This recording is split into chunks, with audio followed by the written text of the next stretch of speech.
Please, what's your time on your phone? How is this possible?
Good evening and welcome to Undaunted, bringing into the news untold stories. I am Star Smart. Let's begin.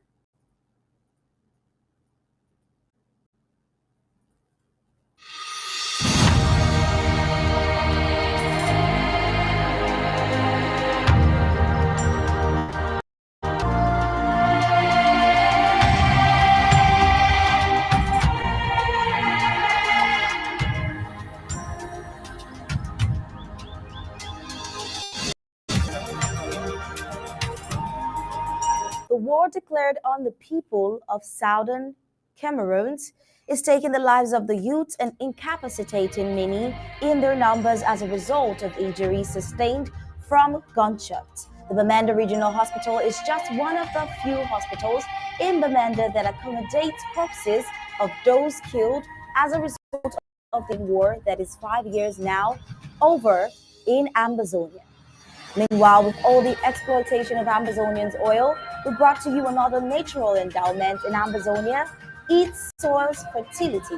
Though global economic trends exacerbated by weather violence, COVID-19, and Russia's invasion of Ukraine are threatening the food security in Africa, food shortages that lead to famine and starvation, and also directly correlates to other challenges such as conflict and violence, democratic backsliding, and human rights access, and obstacles to sustainable development. These we can see in the ongoing conflict in southern Cameroon, which has scared off most foreign buyers from coming into southern Cameroon's Amazonia as a result of insecurity, given that they have to take through La Republic to Cameroon. Another crisis soon to hit Africa is the increase of oil prices, and that we'll look into in full details tonight on Undaunted. But before that, we'll get the prime headlines now.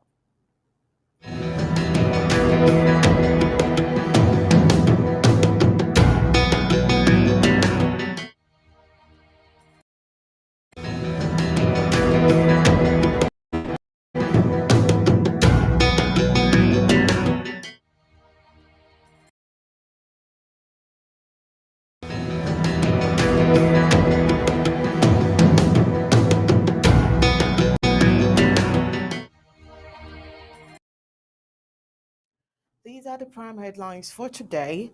Today we'll start with the story of Major General Tokandu as he calls on his forces to remain loyal under the interim government. Also, with over 60 years of record of unfulfilled promises, it can be said that La Republic du Cameroon cannot be trusted. Today on our news, we will be looking at the PDM militants. Nia Clan join popular cry for potable water for Bangam local government era. Also today, very interestingly, 72 corpses, 137 injured from gunshots in 9 months, found in a single hospital in Bamenda. Also today, we're going to be looking at the story, current global food crisis and its challenges in Africa. And in sports, Cristiano Ronaldo says he feels betrayed by Manchester United.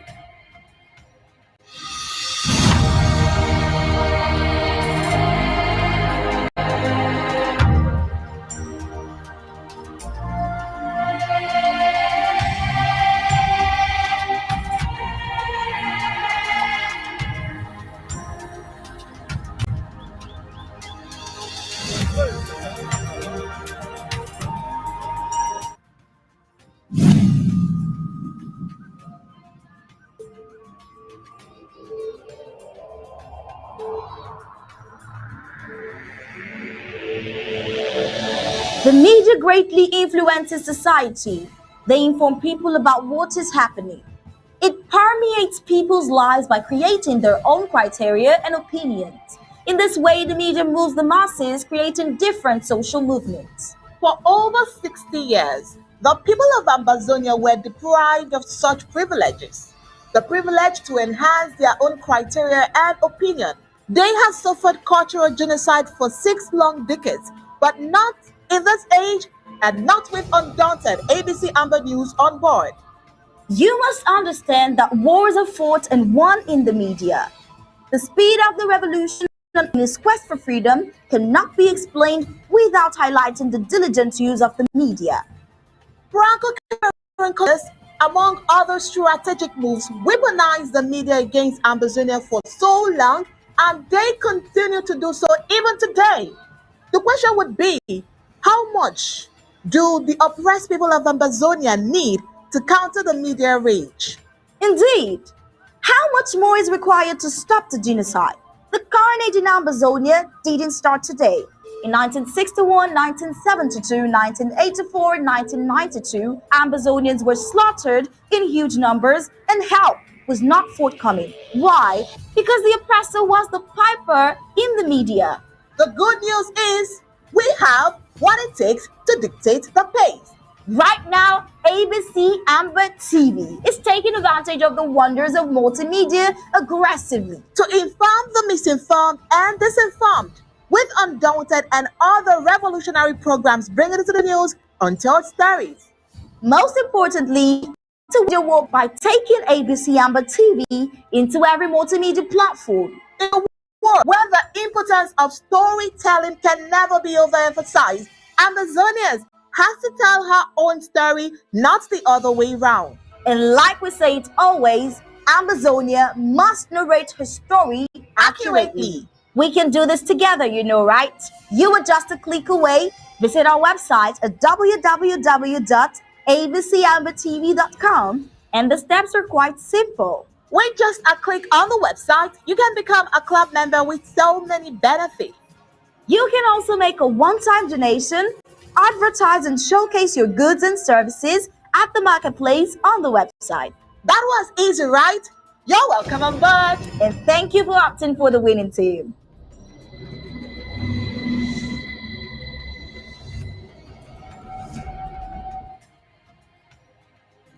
In a video produced and made public on Sunday, November 13, 2022, the commander of the Ambazonia Restoration Forces, Christian Bui Warriors Major General Tokandu, saluted the bravery of his forces and enjoined them to remain steadfast in their mission to liberate homeland and stand strong with the interim government and President Sako. He used that occasion to call on other Ambazonia Restoration Forces to fortify their local government areas and counties and increase firepower on the ground. Major General Tokandu acknowledged the collaboration his forces were receiving from the Bui population and encouraged the population not to relent as all of them have to spend sleepless nights to put the enemy La Republic du Cameroon at bay. Now, this is where we will begin the full briefings of Undaunted tonight. And as always, Star Smart is here. Good evening, Star. Good evening, Onyi. Good evening, fellow Ambazonians. Major General Torkendu admitted that the civilian population had been very supportive to his predecessors, Chacha and Nsubu, and have not stopped doing the same to him today. As such, he and his troops will never disappoint the people. Undaunted notes that the Bui warriors have remained very steadfast under the interim government led by Dr. Samuel Ikonu Sako, even when infiltrations brought to bear on them by the Unity warriors have tried to weaken them. Bui warriors have stood tall after losing great fighters like Chacha and Isobu.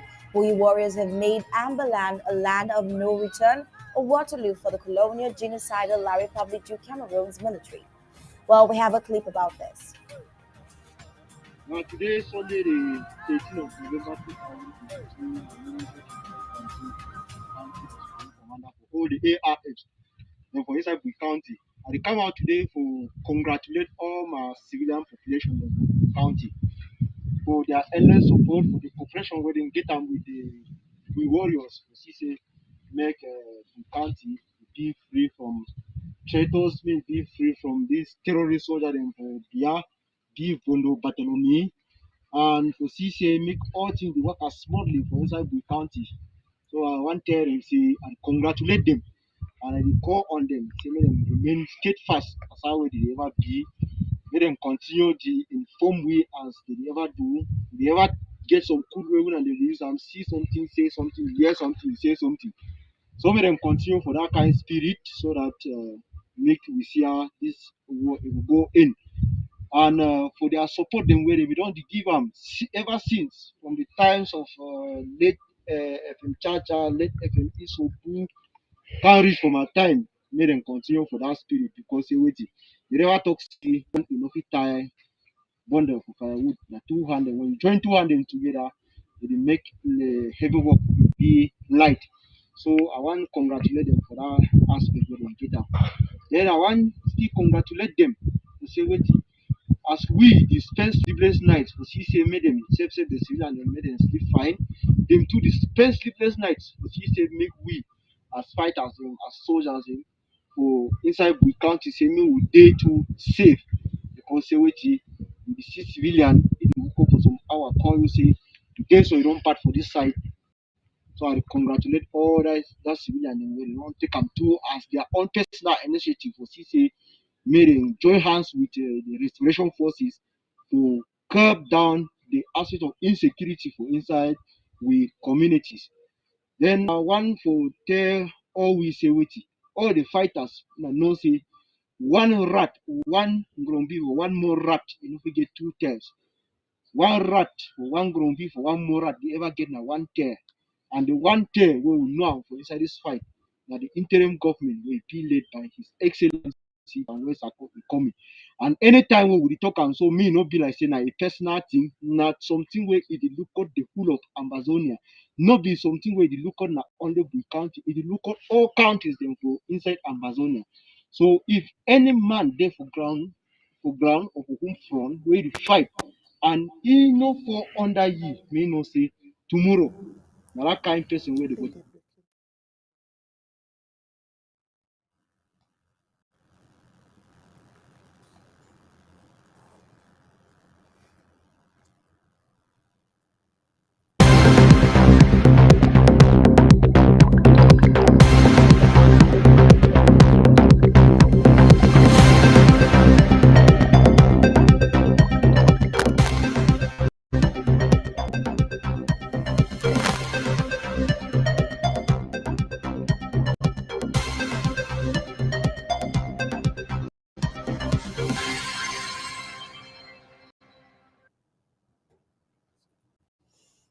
And this is a breaking news. The Amazonian Restoration Forces are topping the game once more on colonial and genocidal French Cameroon terrorist occupational forces in Amazonia. Now, it would mean that Amazonians would want the Amazonian Restoration Forces to humiliate colonial and genocidal French Cameroon terrorist occupation forces in Amazonia, just the same way Ukrainian forces are kind of humiliating Russian occupation forces in Ukraine as well. You know, the benefits of the draft are becoming very visible. This breaking news is from MESM Security Force, the Special MESM Squad, under Major General King of the Bush defended their territory today. And we have a video of this.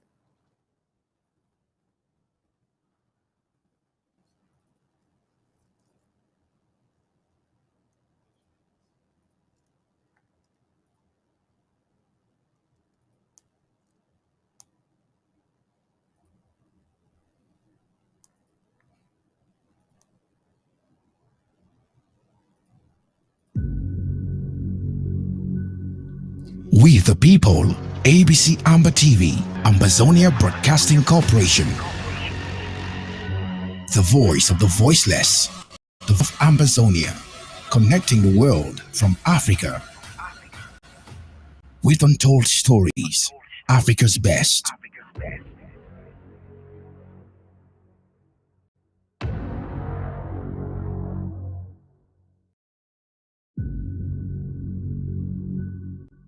We the people, ABC Amber TV, Ambazonia Broadcasting Corporation. The voice of the voiceless, the voice of Ambazonia, connecting the world from Africa.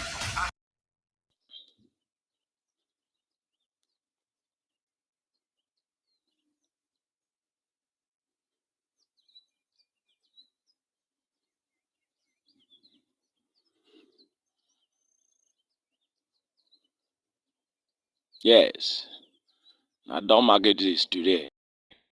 The council, the council will come here for the Ambumbu today.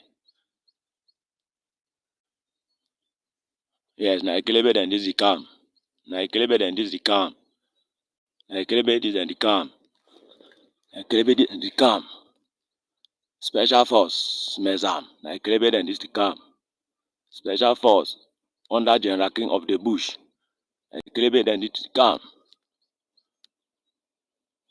Under General King of the Bush. Na ekelebe then this is calm. The council will come enter the Ambumbu today.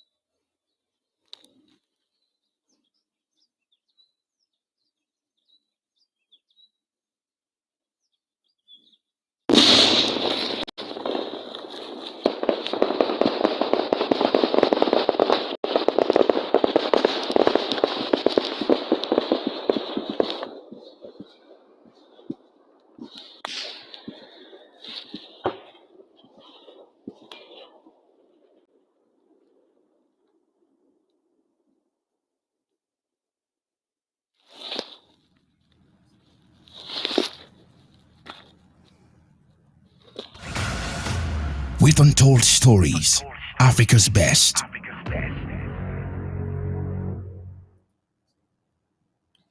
From the video we just saw, you just saw one colonial armored vehicle shattered by Southern Cameroon's restoration forces from Matam County with so many terrorist soldiers. Now, Ambazonians are saying thank you, Matam Special Squad, for your relentless effort to free homeland. Operation Take Full Control of our territory loading. Now, fund your county, fund your local government area where accountability and transparency are visible and where power belongs to the people themselves. Now, the Defense Department of Self-Defense is encouraging you to do so. It says, see something, say something, all for one, one for all. Now, in the following write-up, a bona fide Ambazonia, a language Joseph questions clear and loud why, after 61 years of La Republic to Cameroon's intrigues, manipulations, divide and rule, and unfulfilled promises, which can be glaringly seen, some Ambazonians, whom he rightly describes as, in quote, Anglophiles, continues to believe that what could not be done in over 60 years can be done now when La Republic to Cameroon is very broke because of the devastating effects of this senseless war. Now, the Amazonian War of Independence has been confirmed by the World Bank in viewing La République du Cameroon's track record of lies telling. Elangwe, in several rhetorical questions, cautions, you can't fool all the people all the time. Trust La Republic du Cameroon at your own risk. Amazonia has risen and never to fall prey anymore. I hear some enslaved Anglophiles, as he says, chanting that colonial and genocidal La Republic du Cameroon wants now to build the victorious seaport.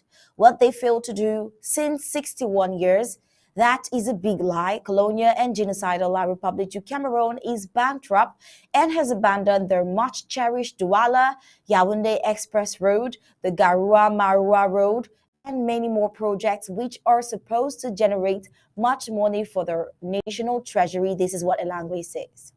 He continues to say, how come some enslaved Anglophones so easily believe that La Colonial and Genocidal Republic du Cameroon will abandon important documents projects in its country to come and build a seaport in Victoria, Amazonia? He goes on to ask, why have they not been able to finish tarring the 40-kilometer portion of road from Babaju to Bamenda in 10 years, a project that Ahijo launched in 1979? Why have they not finished tarring the Kumba Mudamba road after more than 10 years that they deceived us by announcing the tarring of the road? Why have they not tarred the Bangem Nguti Bangem Tombel road that they announced more than 10 years ago? Why have they not rehabilitated the Tico airport as they promised more than 20 years ago? Now, remember the tarring of the Kumba Mamfe and the Bamenda Mamfe roads were imposed within the framework of the Green Tea Records Accords over Bakassi and financed by the African Development Banks and not by colonial and genocidal La Republic du Cameroon. Where is their reconstruction plan today now that slave boy Porter Song has been sacked? Where is the ring road since 1961? Elangwe Joseph asks, why will colonial and genocidal French Cameroon not call us Anglophiles? Enemies than la Manson, let's be afraid, dogs, rats, and cockroaches when we keep falling for their lies and manipulations for over 60 years and counting. All the talk about work soon to start on building a seaport in Victoria is a big lie like previous ones and manipulation to deceive Amazonians as usual and continue keeping them under colonial and genocidal French Cameroon enslavement. Now he concludes by saying, remember the same lies and manipulations were told after building a cement factory in St. Victoria, and no one can show me, that's him, any cement factory in Victoria more than 20 years after the announcement was purposely made like the one of the seaport. Amazonians, he cries out, stop falling for colonial and genocidal French Cameroon lies and manipulations. He goes on to say, you can't fool all the people all the time. Trust La Republic de Cameroon at your own risk. Amazonia has risen and no fall prey anymore. Now, this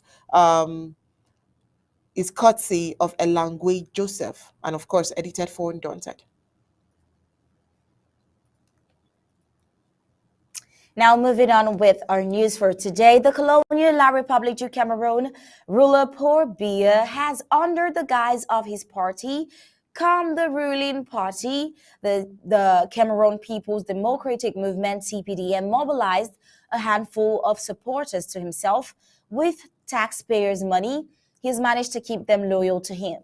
This group of dishonest individuals, for their belly's sake, will defend Paul Biya on every platform. They are opportune to even with their lives.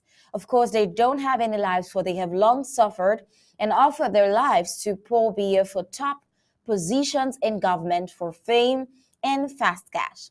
While these top parties, comrades of Biya, feed fat from the state's coffers, grassroots supporters of CPDM are left to feed on crumbs and fallacious promises.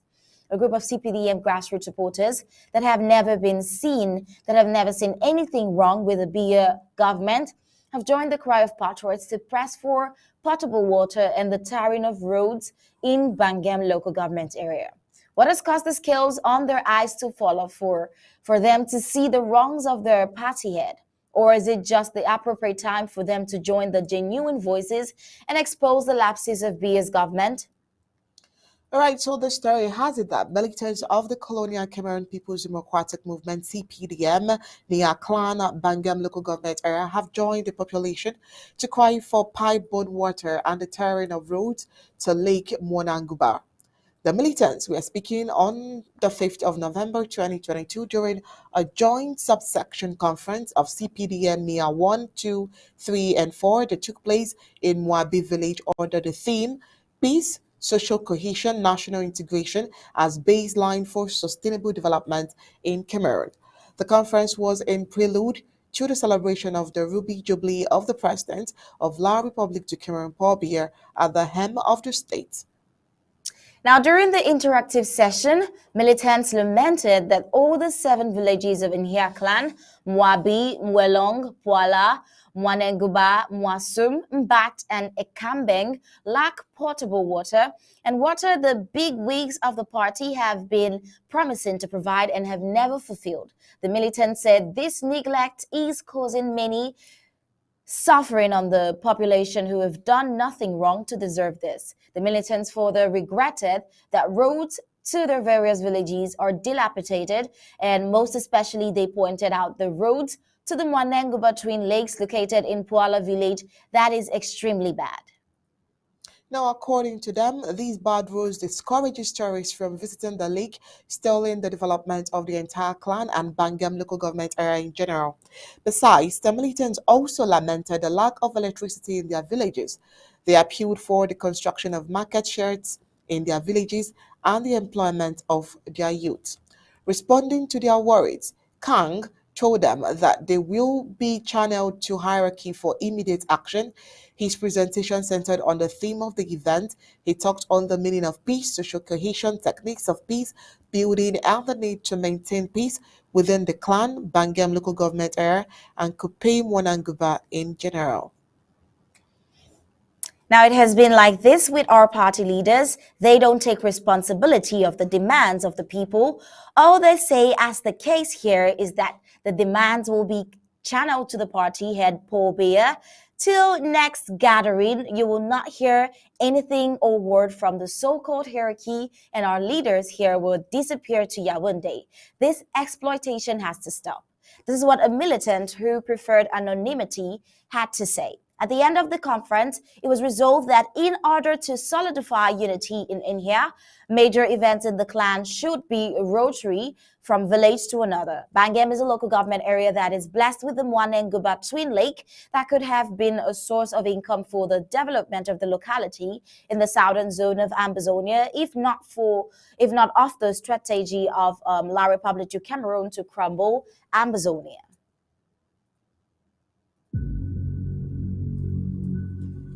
We the people, ABC Amber TV, Ambazonia Broadcasting Corporation. The voice of the voiceless, the voice of Ambazonia, connecting the world from Africa. With untold stories, Africa's best.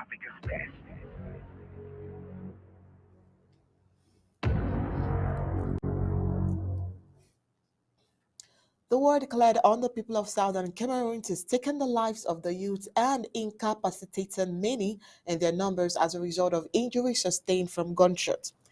The Bamenda Regional Hospital is just one of the hospitals in Bamenda that accommodate corpses of those killed as a result of the ongoing war that is 5 years and counting now in Ambazonia.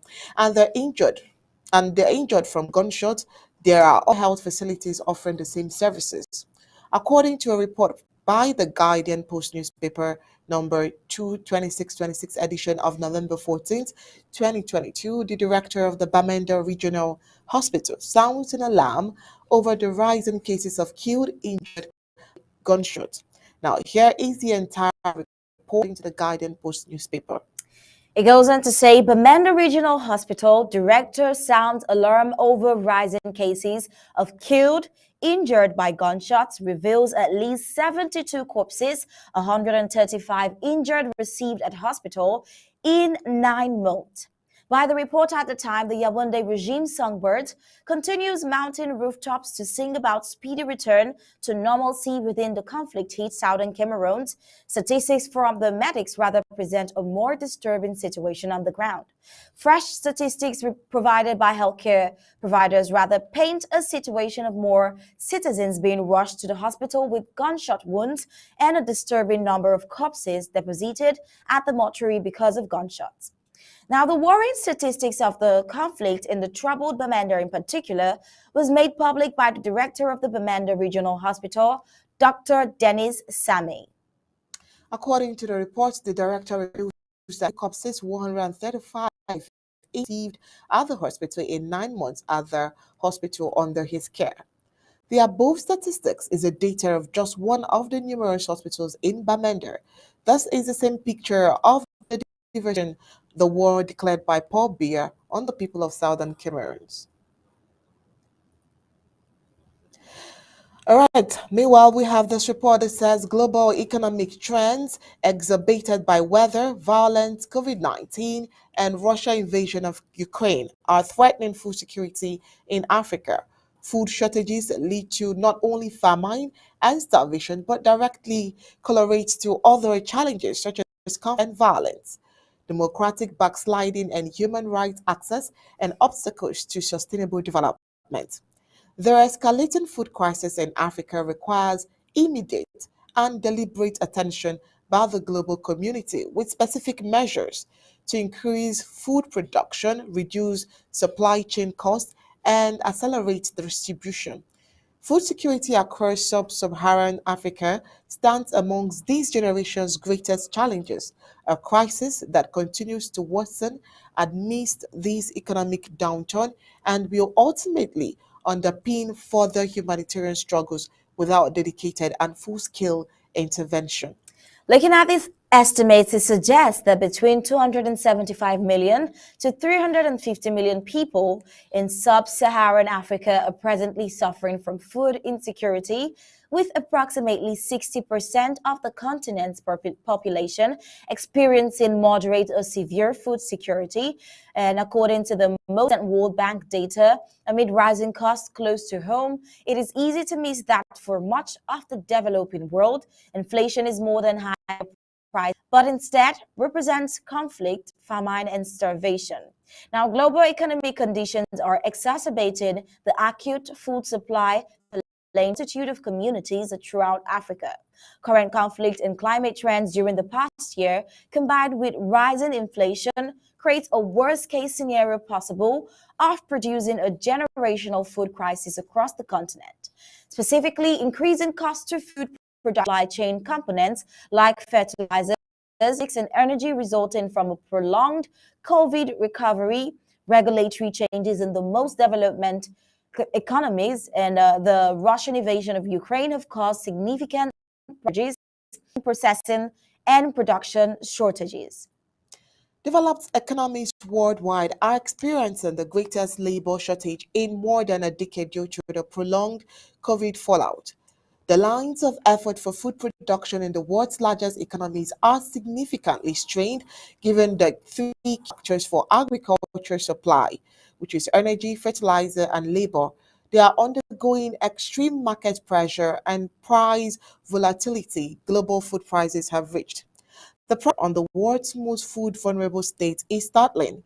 Many of the most threatened are represented in Africa, and multiple organizations tracking food insecurity identified are the Democratic Republic of the Congo, Nigeria, South Sudan, Somalia, and Ethiopia, amongst other sub-Saharan African states as the most at risk the situation. Now, this can be tactically taken care of in Amazonia because the soil of southern Cameroon's Amazonia produces all types of crops from plants, staples, and fruit. The fertile segregation on what must be cultivated, different crops do well in different zones in southern Cameroon's Amazonia. With facts generated, the Republic of Amazonia is the breadbasket of neighboring La République du Cameroon and countries of the Central Africa sub-region. The northern zones and southern zones of southern Cameroon's Amazonia are rich in the production of a variety of crops, fruits and vegetables. The farm produce is taken to the different markets in southern Cameroon and out to neighboring La Republic to Cameroon, Gabon, Congo, Equatorial Guinea, Central Africa, Chad, and Nigeria. Before now, traders load these foodstuffs in well-adapted trucks off to different countries without exaggerating. Southern Cameroon in Africa is the likes of Sweden in Europe. Food markets in neighboring La Republic to Cameroon and in some parts of Africa will and is all dry if southern Cameroon stops supply. Senseless war is about to stop that. A major speed break to the growth to agriculture, the lone surviving industry in southern Cameroon's Amazonia, is the lack of farm roads to around the farms. The colonial government of La Republique du Cameroon have abandoned the management and construction of all the roads leading to the farm, and no roads to farms and no roads to the market. So farmers find it difficult taking farm inputs to their farms as well as transporting the harvest from the farms. That's not all. The ongoing conflict in southern Cameroon's Amazonia has also scared most of the foreign buyers from coming into Amazonia as a result of insecurity, given that they have to pass through La Republique du Cameroon. Another crisis is soon to hit Africa. That is soon to hit Africa is the increase of oil prices, and we'll have Gabellison tell us more about this. Carbon Tracker Think says investors in fossil fuels on the continent would be left with stranded assets. Expanding oil and gas exports will threaten the economic stability of many African countries, new analysis has found, despite soaring fossil fuel prices. Demand for fossil fuels is likely to fall sharply in the medium term, according to a report published on Monday. That makes relying on gas exports to fuel economic growth a short-term risky strategy, while boosting solar power would prove a better long-term bet, the analysis found. Kofumbuk, senior cleantech analyst at Carbon Tracker and lead author of the report, warned that companies investing in fossil fuels in Africa would be left with stranded assets. The energy transition from fossil fuels to renewables is inevitable and irreversible, he said. The growth in energy demand globally and regionally is now being met by renewables and squeezing out fossil fuel demands. In Africa and across emerging economies, solar and wind offer the best route for economic development. The future of Africa's vast gas reserves is a major topic at the COP27 UN Climate Summit in Egypt, now in its second week. Although not formally on the agenda under UN talks, the conference is buzzing with talk of Africa's potential as a gas exporter. Countries including Nigeria, Senegal, Mozambique, Congo-Brazzaville, Equatorial Guinea, and Algeria have sizable gas reserves, as does the COP27 host country, Egypt. There are more than 600 fossil fuel executives and lobbyists at the talks, and a host of African heads of government who attended the Leaders Summit segment of the summit last week were keen to use the opportunity to strike gas deals. Macky Sall, president of Senegal, told The Guardian at the talks that it was wrong for developed countries to try to urge African leaders not to drill for gas when the West had grown rich on fossil fuels. Why not Africa? He asked. Why should we not do the same? Other leading figures have also voiced support for Africa to exploit its gas reserves. Tony Blair, former Prime Minister of the UK, told The Guardian they've got to be able to get gas. Gas for them is going to be a transitional fuel. Large numbers of people are burning wood for their fuel, which is bad for emissions, but also bad for their health. For a transitional phase, they're going to need to develop their gas resources. These could reduce greenhouse gas emissions compared to some alternatives, he argued. If you could swap, for example, heavy-duty diesel for gas, that would be highly beneficial for those countries, and in time you will have the potential for the development of hydrogen off the back of it, he said. Before the talks, Sudanese-British billionaire Mo Ibrahim also called for Africa to exploit its resources. We need a balanced and fair policy for everybody. Gas can be useful to our transition. Developed countries who say otherwise are hypocrites, he told The Guardian. There are 600 million people in Africa without access to electricity. How can we even think of development if people don't have power? He asked. How can we have education, business, companies, social life, TVs, tablets, computers, whatever? Mary Robinson, chair of the elders group of former world statespeople and business leaders, told The Guardian in June she supported the expansion of gas in Africa to provide access to modern energy for the 600 million people across the continent currently without it. Gas could provide clean cooking fuel as an alternative to biomass and paraffin, which currently kill thousands through indoor air pollution, especially women and children, she told The Guardian. Is trying to get its voice out about its needs for just, equitable energy, and of course that implies some use of gas as a just transition, she said. Egypt, host of the COP27 summit, is understood to be eager to expand its gas industry, positing it as a help of European countries struggling with supplies to replace imports from Russia. However, many African climate experts and activists are speaking out against the expansion of gas on the continent. They argue that Africans poor are unlikely to see any benefit from the gas, which is likely to be exported abroad to the highest bidder by multinationals, with profits siphoned off to the country's elites. The dash for gas in Africa is dangerous and short-sighted, wrote a coalition of dozens of African climate groups in an open letter as part of a campaign called Don't Gas Africa.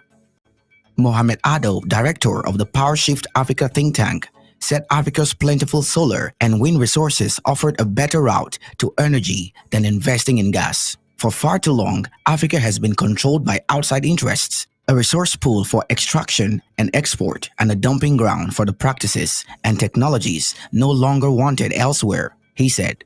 In its report entitled African Sun, Why Solar, Not Gas Offers the Continent the Best Economic Opportunity in the Transition, published on Monday, Carbon Tracker argues that Africa could be an exporter of solar energy rather than gas. Electricity will be the backbone of Africa's economic future, with solar leading the way, the report predicted. Even though prior to the Ukraine conflict, solar was competitive with coal and gas for power generation, the conflict means that the continent should, more than ever, build solar as a means to decrease its dependence on its global commodity market and achieve a secure and affordable source of domestic energy. Further acceleration of cost reduction will put Africa in a unique position as a beneficiary from one of the best abundance of solar potential on the planet. Gab Ellison reporting for Undaunted, ABC Amber News.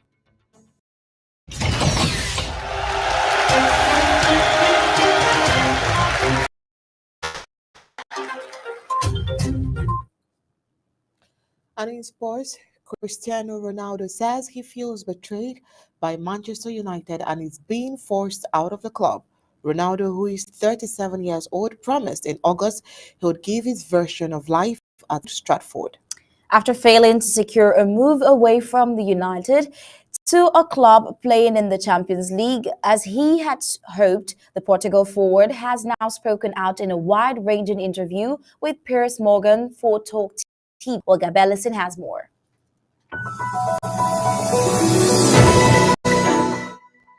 Latest world sports. Football.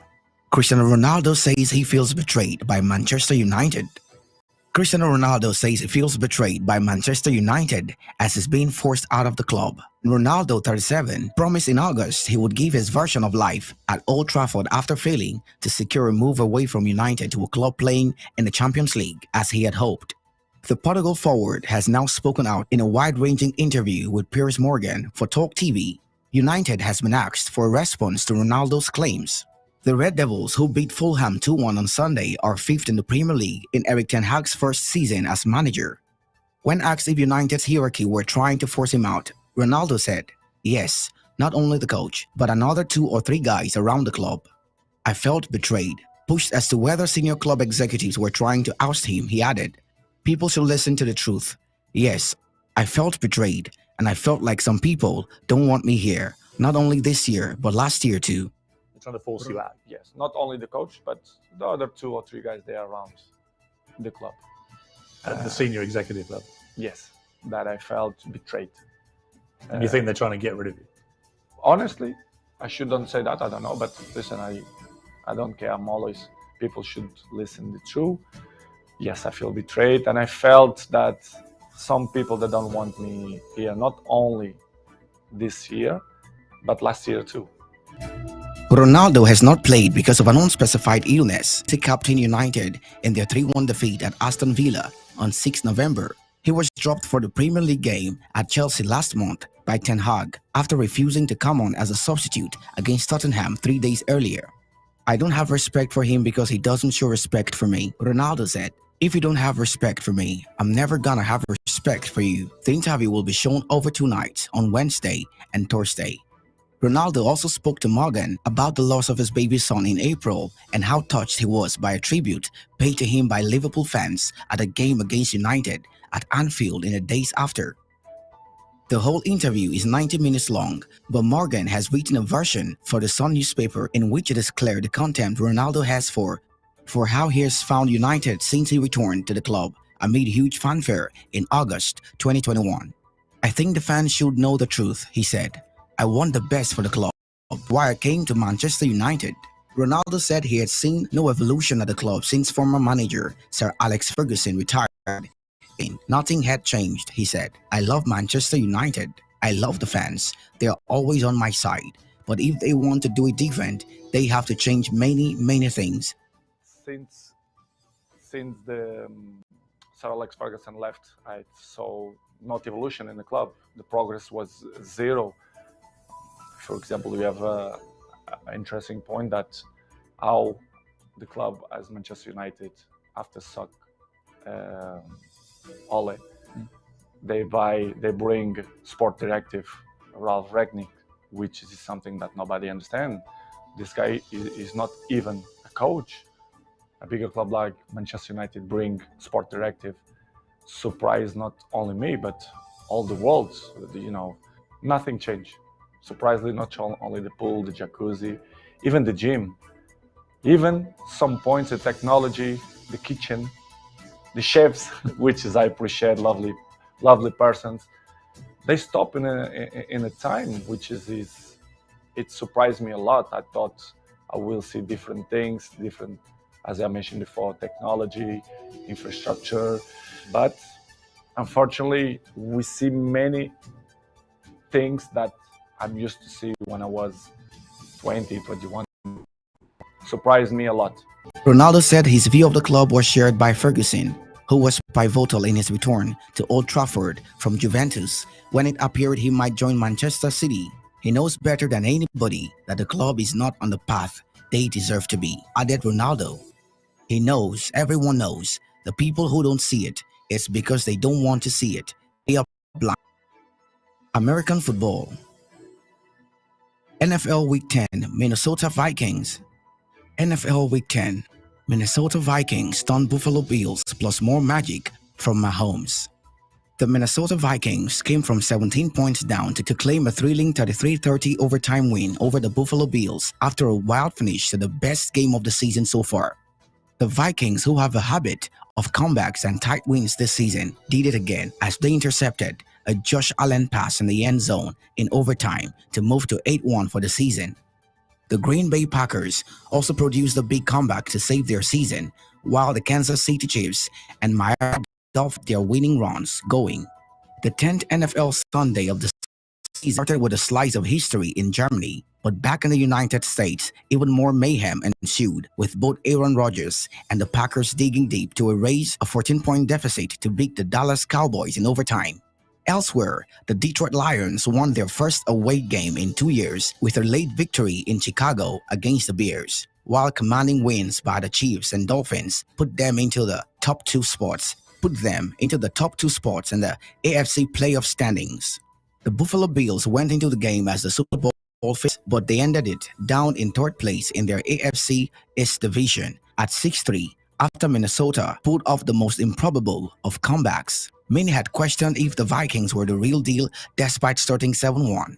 But after coming back from 13 points down in the third quarter and coming out on top after a breathless finish, these questions look to have been answered. This instant classic had it all. Dalvin Cook scored an incredible 81-yard rushing touchdown before their quarterback, Kirk Cousins, led what looked like the game-winning drive, thanks to receiver Justin Jefferson producing some incredible catches in a dominant display. Jefferson was stopped half a yard short of scoring before Cousins was also kept out as Minnesota's hopes looked dashed, only for Buffalo quarterback Josh Allen to fumble on the very next play on his own goal line, enabling Eric Hendricks to gather and score for the Vikings to put them 30-27 ahead. With just 41 seconds left, Allen made amends by driving his team downfield for a field goal that forced overtime. The Vikings kicked a field goal of their own to score first in overtime, and with the Bills needing a touchdown to win, Allen was picked off by Patrick Peterson to finally end a pulsating contest. Gab Ellison reporting from Undaunted, ABC Amber News.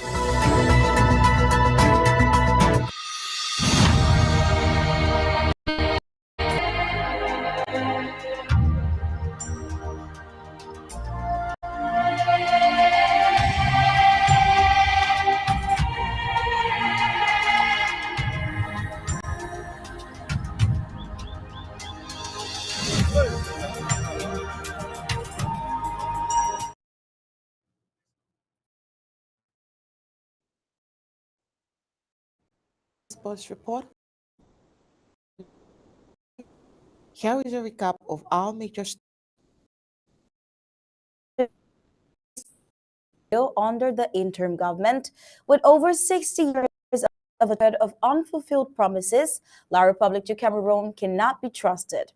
The CPDM militant Nhia clan joined popular cry for Bangam local government.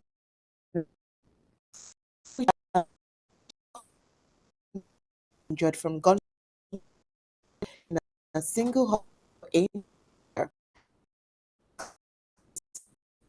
its challenges in Africa is also a story with sports. We told you that Cristiano Ronaldo says he feels betrayed by Manchester United.